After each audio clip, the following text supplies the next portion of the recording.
let's look at the rear naked choke. You just sit down there, bro. So I'll just kneel behind Tyrone for now. So the rear naked choke. When I make that connection and I come around, first thing I'm thinking about is I want my elbow underneath his chin. Okay. Once I have that, again, Tyrone will be making certain reactions. He'll probably be trying to pull this hand down. So I never want to find the shoulder and then lock in the rear naked. This hand basically comes around and goes over his jugular, and then I cover it with my chin.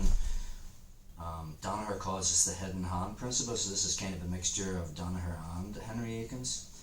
Again, when I go to lock the rear naked, I don't want to find my bicep and then bring this hand up, because Tyrone can latch onto it, and now it'll be difficult. So the support hand, so think of my right arm as the choking arm, the left hand is the support hand. The left hand arm does not go in front of the shoulder line. So at no stage will this arm pass the line between his shoulders. So once I find my bicep, my other hand comes across and I make a fist at the back of his head. This is what I'm after here. We just turn this way, bro. So once I'm here, I make a fist, and the knuckle line, which is this part, is the one that's driving into the back of his head, like so. Common things that people will do from here is, if I find my bicep, some people will put the hand on the head. If you put someone in a rear naked choke, they will fight to the death to strip that grip, so he's just going to be pulling that down, if that makes sense. And also, when we talk about finishing mechanics, just turn back, bro. Anytime you put your hand on the head, people get this sudden urge to push with it, and that's not the finishing mechanics we want. So I'm making a fist with the back of my fist, my knuckle line against the back of his head here. So if Tyrone reaches up with that hand to try and pull that down, it's just not going to happen. It's also safer to have the support hand as a fist, because even if I did have it open and on my forearm here, he's going to be ripping at fingers, and I don't want my fingers getting injured. So I remember as a blue belt, I could not finish the rear naked choke. I was trying to muscle it. In other words, I was trying to make the space between my bicep and forearm smaller by just bicep curling, and then you're going to tank your arms. So the goal of the rear naked choke is to use 30% energy tops. Anytime we go over that, we are at risk of tiring our arms out. And if you're not choking them out using 30%, then you don't have the connection, because the choke is all about the connection. I want to have some part of my arm on his jugulars.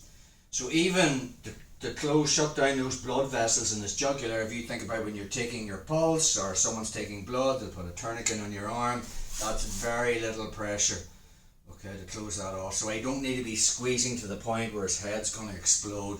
Very little pressure will actually finish the rear naked choke. It's just all about connection. So my right bicep is against his right jugular.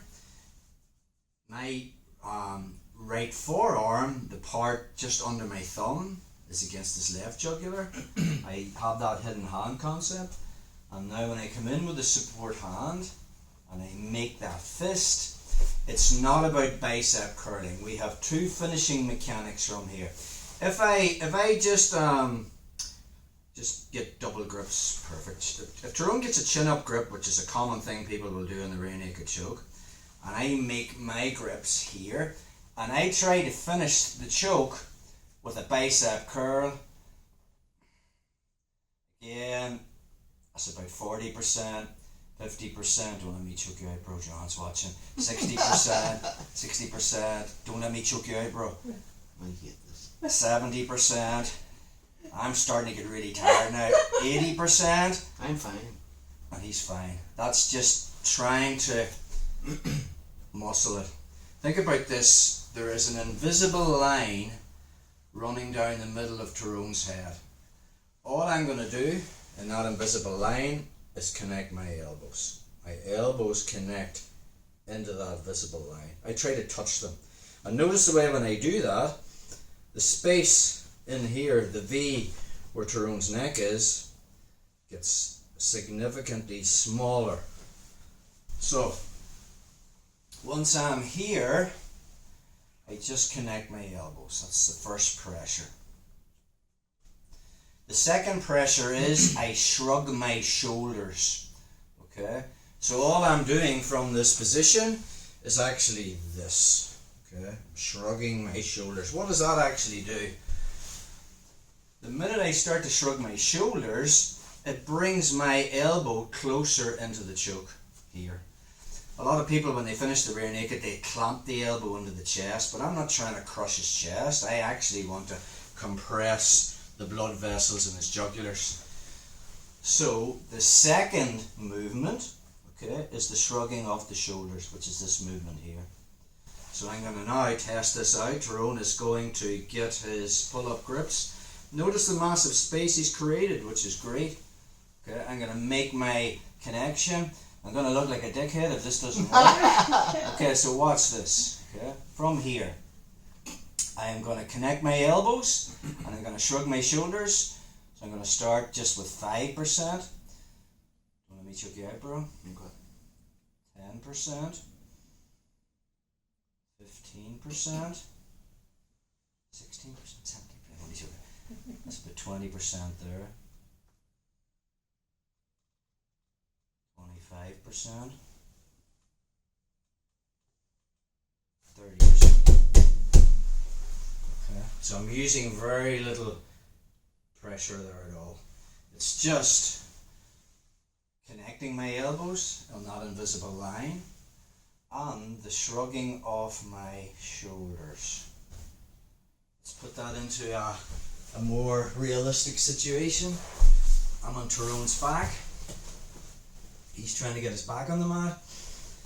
Yeah, I'm using my legs to keep him here. Now I'm going to start working my choke. Okay. If I feel he's driving into me, I can bring him down again. Now I'll start peeling this off. Again. So we're here. Don't let me choke you, bro.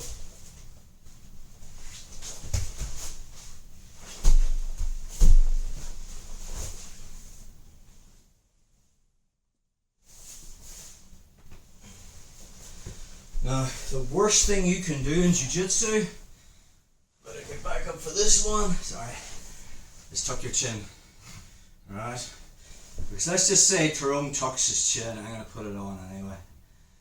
His chin's underneath the choking arm, okay? But I'm still in the jugulars. So when I bring this in, I'm going to let Tyrone get his grips again. Don't go too hard here because you can get your jaw damaged. Or worse, broken. So from there it's just the same shit. It's actually more painful if he tucks the chin because his chin is in the choke. Okay, so again from this position I start to connect my elbows. 5%, 10%, I'm shrugging my shoulders. It actually goes on quicker because his chin is inside and you're going to get hurt. So that is the rear naked choke in a nutshell.